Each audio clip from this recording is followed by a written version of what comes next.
This statement has no proof. If you can prove that statement is true, then you have a contradiction. On the other hand, the only way to show that it's false is to prove that it's true. Another contradiction. So you have to leave it alone.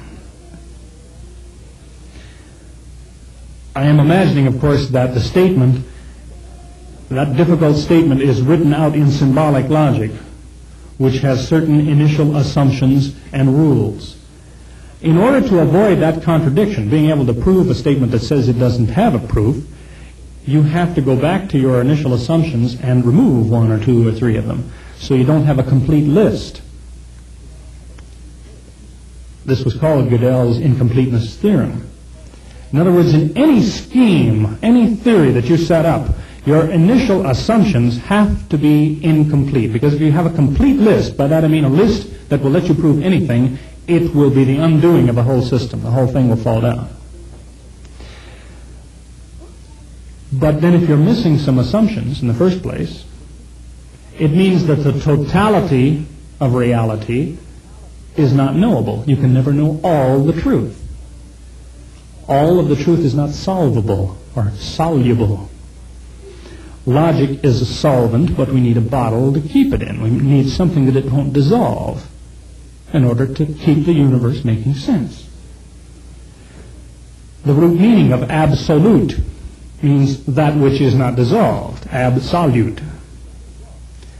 Reality, seen through logic, scientific inquiry, is something like looking at an item with a magnifying glass. As you move the glass closer, the image gets bigger and clearer, and you see more details, but you reach a certain point where it's as fine a picture as you're going to get, because if you move any closer, the image is distorted and you've lost it.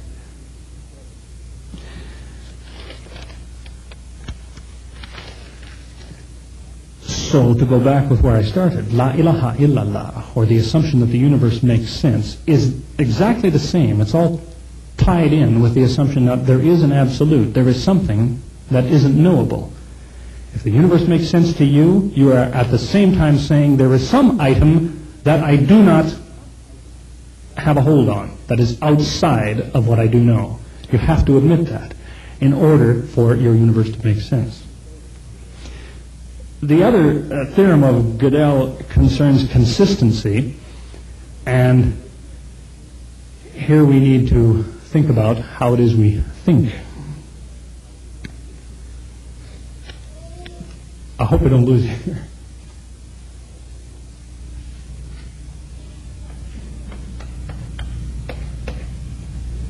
If A and B stand for statements, this means that A implies B. Suppose A is the statement, it is night, and B is the statement, it is cold. And this statement is saying, if it is night, then it is cold. All right? The way we think is according to the rule of detachment, which says that if this statement is true, and this statement is true, then B is true. That's how we think. In other words, if it is true that when it is night, it is cold, and if it is true that it is night, well, then it's cold. That's how we think. That's the rule of detachment. Now,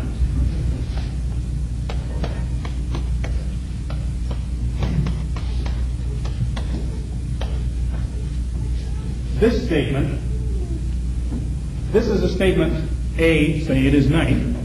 This is the opposite. Not A. It is day. This whole statement here, not A implies that A implies B, is what is called a tautology.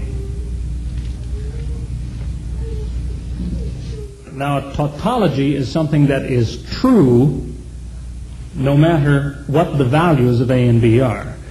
In other words, that statement on the right there is true whether or not A is true or B is true, whatever they are. That statement will always be true. You can calculate it out for yourself by considering all the alternatives of putting down, suppose A is true and B is false, then the value of the statement on the right is false, but then A on the left is true or false, and false implies false is a true statement.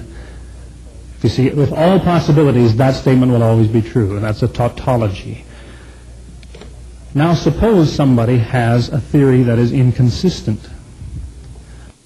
By inconsistency, we mean when two opposite things are both true.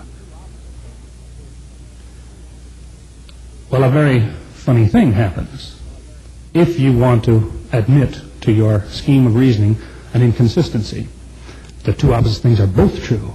Because if you do that, you can prove that anything is true.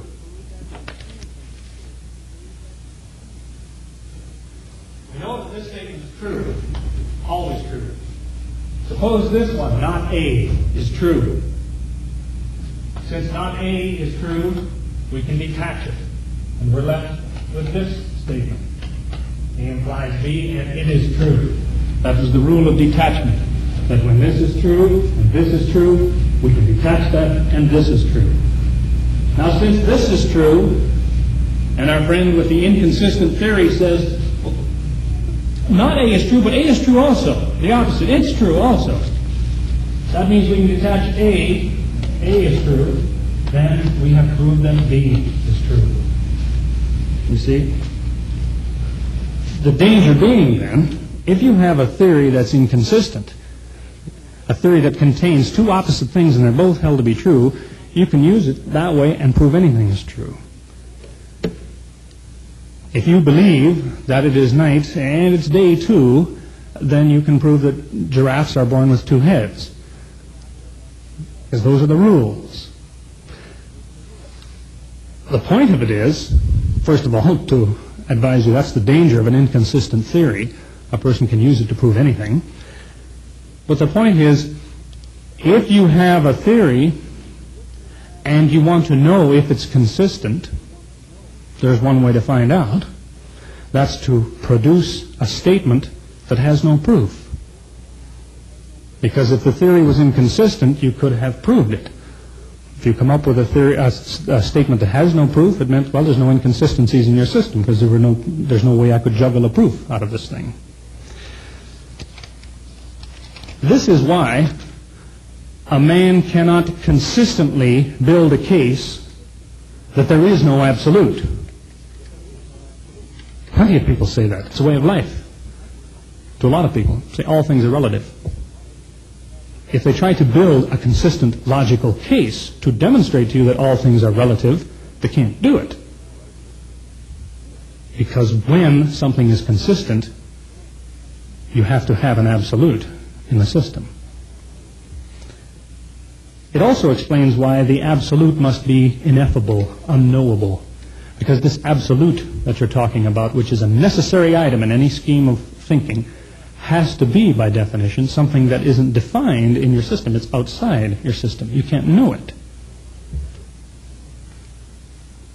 So then the beginning of wisdom, to this Muslim and to many, I trust, is the discerning between those things that are relative and that which is absolute.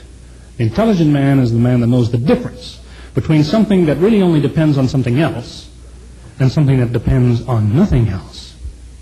If a man puts his faith in money or fame or some other item, he's fooling himself if he doesn't stop to think, wait a minute, money.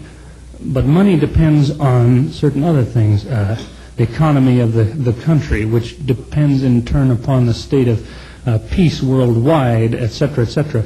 He's put his faith in a relative thing. The man whose faith is in the absolute isn't subject to wavering and change because nothing affects the absolute. It doesn't depend on something else, how things are going.